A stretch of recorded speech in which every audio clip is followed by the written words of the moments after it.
This episode is brought to you by my 8-week coaching program. Go from wanting to become a professional organizer to having your very own business and organizing for clients in less than 60 days. I will walk you through the process one-on-one, step-by-step to starting the pro organizing business of your dreams.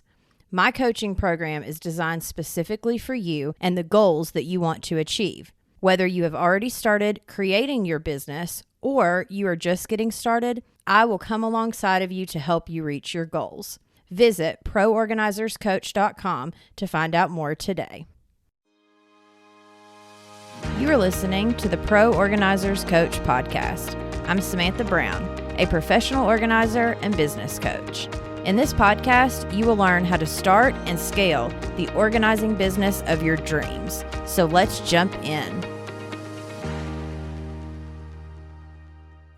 Welcome back. Today's episode is part 2 of my talk with Janel on the 6 types of clients that you will encounter as a pro organizer. Janel and I have a real conversation about the ins and outs of being a professional organizer. This is part 2, so if you haven't listened to part 1, then go back, do that first, and then come back and listen to this episode because I want to jump right back in on client type number 4. So we got 3 more and they're going to go pretty quick. But number 4 is the pretty baskets will fix the mess type. Yes, such a soapbox of mine. I get so fired up and passionate about this because I think that, again, in our industry, a lot of people, they have beautiful, social media feeds. They do such a great job with showing the pretty side of this business. But the thing that really kind of gets me is that that's not organizing. That's one step of the organizing process. Again, I teach a 4-step process. The very first step is declutter and sort. Step number 2 is create a zone. Step number 3 is then we bring in the labels and containers. So label and contain. And then step 4 is all about maintenance. But there is a reason why I have this as step number 3. Because you have got to get rid of stuff, number 1, and then the stuff that is being kept, you have to create a space. Where is this going to go? A lot of times you have to be very creative in homes. And then once you have found the spot, the zone where those items are going to go, then you need to do some research with what kind of baskets and bins would be best in that space. And that takes measurements, that takes doing some shopping. A lot of it's very time consuming. And so you want to make sure that your client is in a place that they're able to afford that. So you don't want to go over budget. And you certainly don't want that to eat into your margins as a business owner also. Yeah, absolutely. And I will say that I definitely want to do a full episode on how to get the correct kinds of bins and baskets for your clients, because that is not something that anyone taught me. And the very first time that I had a client that was like, okay, go do the research and buy whatever and I'll reimburse you. Right. Like, hold on, now what? And so I definitely want to make sure, maybe here in 4 or 5 episodes, but I definitely want to do an episode on exactly how to, take the measurements, do the research, figure out, what questions to ask the client to figure out. So you don't do like I did and end up having to redo the research 3 times on the same client. Yep. Yeah. So, we definitely want to help you all with our trials and errors. The fact that I had to go through it 3 times is good news to you, because now I know what questions to ask. I can teach you and you only have to do it once. I love that. And can I jump in with my other soapbox about labels? Yes. That is such a popular thing. I'll be honest. I love looking at all the pretty labels that are out there. I definitely don't think it's something that's completely necessary for organization for everything. I don't think you need to put Chips Ahoy and have that labeled on a container. And here's the reason why, quite honestly. Labels are extremely time consuming and they can be very expensive. And so if labeling for your clients is something that you're doing, I urge you to do the research and crunch the numbers, especially if you have the label makers, and they have a lot of great ones out there, especially with that label maker tape. Like Samantha and I have talked about this before, it can get really pricey. And so before you agree to do all the really pretty fancy labels, crunch those numbers and see how much it's going to take you. And I'm a big believer on, your client is going to be paying for your time to do this, that this isn't something that's like a free service for them. So yeah, for me, the way that I've like crunched the numbers is I'm okay with paying for one tape per client. It is in my fee of my 3 hour session. And then printing out the labels and putting them up is during the 3 hours. So they are paying me for my time. And I have already added an extra like $15 to my overall price per client, just in case they need the labels. Because as a business owner, you're going to have at least 30 to 40% that you have to put back for taxes. And then, you've got gas, you've got your time. Like there's a lot of different things that you have to think about once you go legit as an actual business owner that other people don't realize fall into that. And the more you eat away at your own margins, the less you're going to make overall. And so you want to make sure that this is worth your time. I know at first it sounds like a lot of money, and it is a very good paying job. yes. But you don't want to undercut yourself. And there's a reason that it costs money to hire a professional organizer like it does, is because of all of those side things that you have to pay for and you have to be aware of. And, like for me, I charge for a 3 hour session, but I know that at the end of that 3 hours, I may have to make 2 or 3 trips to the donation center, to the dumpsters, to wherever it is that I'm taking the items. And so I already know that my session, quote unquote, is actually going to be more like 5 hours than 3.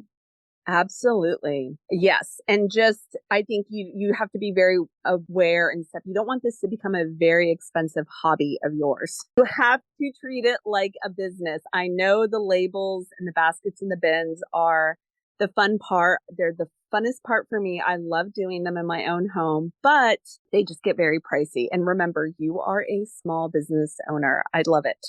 Yes. So we got 2 more. Number 5 is my spouse doesn't know you're here type. So Janelle has a little story from where she was someone's dirty little secret. I've been the dirty little secret a few times. So let me give you 2 sides of this. So on one side were the clients who were like, hey, look, I just have a lot of friends and family that I like to impress. So I need you to come in. I need you to just make my house look phenomenal. I mean, these were some of the clients that were like, some of the jobs were like lining up champagne glasses and they had to be in a straight line from any angle. And that was my job. I just had to go in and, make sure the bar was set up really nicely. And then I had to kind of dip out, and no photos were allowed. I couldn't really mention, that I worked for them and I was just their dirty little secrets. But on the flip side of that, I've actually had clients who, and this is actually kind of a common thing in a marriage, where there's generally one person that is kind of the neater freak, the clean freak, and their spouse a lot of times is like the quote unquote hoarder. A lot of people like to just toss that word around. And so I would be really surprised when someone says, say a wife called me and I went over, I did the assessment, and she wanted me to focus on her husband's side of the closet. And so I was like, okay, where's your husband? And oh, he's at work. So he'll be at work while you're organizing his stuff. Okay, great. Except for he needs to know and be involved in this. And so here is what I just want to just sort of warn you guys about. Don't go in to any client and make decisions without their knowledge. I mean, I could go in, and this is how I handled it. I was like, okay, sure. I can certainly go through, give me some idea, like going through his clothes. What size is he right now? I can definitely kind of thin out the closet a little bit, straighten the dresser drawers, all of that, and take out any of the sort of extraneous stuff that he doesn't use or fit into or whatever. But I am not taking those items with me. I will leave them here. I'll put them in a basket or a bin. I'll put a label on it, the husband's name. And it is between you and your husband to figure out what to do with those items. So you really want to be careful. Like, we're not in the business of going in and basically burglarizing someone's home. So whether they're, and I say that kind of loosely, but we're definitely there to be respectful of people's spaces. And I mean, can you help somebody in that way? Yeah, I wanted to help my client who was the wife, but I also wanted to be respectful of the husband's items and the fact that he wasn't getting an opportunity to say yes or no to how his space was being organized. And I think I came across the husband, like we crossed paths one time, and I'll be honest, he kind of glared at me from across the room. And so, I mean, he was polite, but I could just tell like she had blamed a lot of stuff on me, which was fine. I just took it. So Yeah. you just want to kind of, again, it's on you as a professional organizer to sort of manage your client expectations.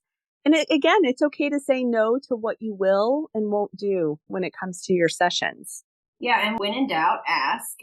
That's what people like Janelle and I are here for. Our Facebook group, you can go on there and, just put a post with the question that you are having trouble with, get some feedback from others in the industry. And also, I was going to say on this, just the other day, I had a consultation with a client, and during the consultation, she was showing me their closet. And of course, it was a his and hers. So the husband's stuff was in there as well. And by the time I left from the end of the consultation, I went ahead and told her, go ahead and have your husband pull out the stuff from his side that he no longer wants. Put it in a bag or a bin. And when I come to do the session, I will haul the stuff off then. And then I know that anything left in the space is the stuff that he's wanting to keep. Yes. Yeah, that was another way to do that. But it's all about making sure that you set their expectations. Absolutely. Can we just throw in real quick? And maybe we should actually do an episode on this about the hoarder thing, because again, it's kind of thrown around. Generally, a hoarder situation is, I mean, we both have seen them, right? And personally, I did not work with hoarders. I tried one job, but it was super overwhelming for me and my team that we actually gracefully just declined it before we even got started. But what is your take on that real quick? What I first did whenever I first started as a professional organizer is I looked up hoarder specialists in my area. So if I did run into that during a consultation, which is also why I do the free consultations, is so I can see the space before I commit to anything. Yes. So the one time I have come across an actual hoarding situation, I had that phone number and that person I was then able to refer them to. Now, I will say, just because someone calls you on the phone and says they are a hoarder does not mean they are a hoarder. Still set up the consultation and go look at the space before you refer them out, because I have had probably 30% of the clients that I've worked with that during our phone conversation have at some point made a comment about how they're a hoarder. And you get there and it's like a couple piles of clothes that they've used daily or something. Like, it's just, yes, it's not hoarding. Right, exactly. And it's actually quite rare. I mean, the worst hoarding thing I've ever seen, the woman, bless her heart, she didn't see the mess at all. Like, it just was absolutely normal to her. And I wasn't contacted by her. I was contacted by her family that actually lived out of state. And it was really, really very sad situation, because no matter what anyone said to her, she just didn't see the stuff around her. And that's where we decided, you know what, this is something that's like completely out of what our scope of duties is. And definitely, like you said, just referred her out to some specialists, some wonderful people out there that are really good at what they do. Yeah. And, almost every area should have at least one hoarding specialist. But also, I will say that is kind of a red flag for me, is if someone else calls about another person's home. Yes. That is normally when it probably really is a hoarding situation, because like you said, Janelle, the hoarder doesn't see it. But if someone calls you and they're like, oh, I have, two animals and 2 kids and a husband, and we're just living our life every day, but I feel like such a hoarder. That's just, set up the consultation and still go look, just let them know that it may take a little bit extra time if it's something where there are a lot more piles than typical. But like I said, just make sure that you let them know, look, we're just going to take it one session at a time, one room at a time, and we will get you there. Like, I don't know how often I have to tell my clients, I've got you. I will keep you focused. We will get you there. We're going to just take it one step at a time. That is what we are there for. They call because they're overwhelmed. Absolutely. So I think we definitely should do an episode on this. Yeah, absolutely. Last but not least, which is my favorite type of client, it's the only one I've had that did not want me to come back, is you can do my entire house today, right? Yeah. Curse all those shows, all the Netflix and the HGTV shows, curse them. Right. Yeah, in an hour I can get your entire house done. No problem. Right? By myself. Yeah, so I had a client and I knew better than to do this, but I went against my own rules and skipped on the consultation, which I learned my lesson. That was the only time I have ever done it and will ever do it, because he called and he's like, we just moved. We really need help unpacking. I need you today. And I'm like, well, I normally don't do sessions that day. I normally stay booked out at least 2 to 3 weeks. I do a free consultation. Anyways, long story short, he talked me into it. I did a video consultation, which I also do not recommend because I couldn't really get a feel for him and for seeing him and talking to them. So then I get there the very next day. He talked me into coming the next day. I had a cancellation. It worked out. I thought, okay, I can go help him. I get there and he expects me to unpack an entire huge master walk-in closet, unpack and organize the master bath, and unpack, clean, and organize and decorate their office all within 3 hours. Right? Oh my gosh. And then was upset. And at the end, which I will say I was impressed with myself. I got half of what he wanted done. And I told him if he would bring me back one more time, I could have had it done in 2 sessions, which I was very proud of, by the way. Heck yeah. Yeah, 6 hours for all of that. But he also didn't have hangers for me. And he wanted me to hang up, an entire master closet with no hangers. Right. No, I know. And I have a very similar situation. It was one of my very first sessions. And let me tell you, when I do a lot of coaching with professional organizers, one of the common questions they ask is, how do I estimate time?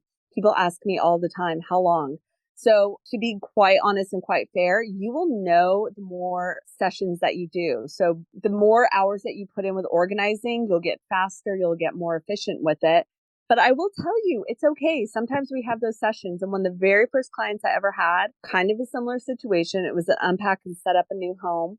And I told her like 4 to 5 hours. And it was like setting up her kids' room and her master bedroom and closet. But again, not doing the consultation, not going over and seeing was the biggest mistake because, for the most part, like I can, give me 3 or 4 hours. I can unpack like my bedroom or one of my kids' bedrooms. But I did not realize how much stuff they had. And the boxes just felt like they just kept coming and coming. And she came home around the 4th hour. I could tell was a little irritated with me. And I said, just give me like 2 more hours. And I ended up taking a huge loss because I only charged her for, I think, the 4 hours. And even after 6, I still didn't get everything done. And I just had to sort of slink out of there, tail between my legs, and just learn. And so sometimes with this business, you learn by experience. And again, like Samantha said earlier, we hope that you can learn from some of our mistakes, but again, it is contingent upon you to set the expectations. We both know, like, definitely be careful taking those clients who are not respectful of your time and, want you out there today. Those generally tend not to be the clients that you want, on your books anyway, because they're not respectful of your time and the professional standards that you set for your business. Absolutely. And Janelle says this all the time, but the under promise than over deliver. And I am very huge on that. I would rather tell someone, oh, it's going to take at least 4 sessions, but then we get it done in 3, because then everybody's happy. Absolutely. And you can always, and I know a lot of people get a little bit nervous, especially if you have packages or you charge like that. I promise you, if you do a really good job for clients and you say have an 8-hour package of hours that you sell and you get everything done in 6 hours, that client will want you back for those remaining 2 hours to do some maintenance or touch up or another part of their home. Yeah, absolutely. And so it's better, in our opinion, just give yourself a little bit of a buffer, because a lot of times we think just by looking that we can do something. But just like Janelle said, sometimes you get in there and it just feels like the, closet, the clothes keep coming or the boxes keep coming, or, all of a sudden they bring in all of the clothes from the garage and the pantry and the bathroom. Yes. And then you've got this big pile of stuff that was not part of the consultation, and that when you gave the quote, you didn't realize all of that stuff was part of the session. Right. Because that is the thing. They like to surprise you. That's why we say do an in-person assessment, consultation, whatever you're going to call it. Do a tour of that home. Walk through that home. Make sure that you are asking very kindly and politely, may I open this door? May I open this drawer? May I open this cabinet? Because you probably can see that people will shove stuff in every nook and cranny. And you want to really be able to see the whole scope of the project before you can give those estimates, and really let people know, this is how long I think it's going to take, and be very honest with people. And I know that's really hard. So again, follow us, jump on our Facebook group. We're going to be talking about how to build your confidence with talking with your clients and stuff, because we get it. It can be hard. Yes, absolutely. Yeah, jump on the Facebook group, come over there, join it. We are going to be doing some live Q&As very soon, so make sure to DM the page, and on the group you can ask the questions, or you can DM either one of us, whatever you prefer. But we definitely want to hear your questions. We want to know what are you struggling with, because we want to make sure that this is a place between the podcast, the Facebook group, the forums, everything that we're creating, the coaching. We want to make sure that it is something that is beneficial for you. Absolutely. All right. Well, thank you, Janelle. I appreciate you coming on and being a part of POC. I can't wait to have you back on the next one. Thank you. It's been an absolute honor and pleasure. And thank you so much. This is so much fun. I really appreciate it. You have been listening to the Pro Organizers Coach podcast. Go to the show notes to find all of the links mentioned in this episode, and hit that subscribe and automatic download button so you don't miss a single thing. Thanks for listening.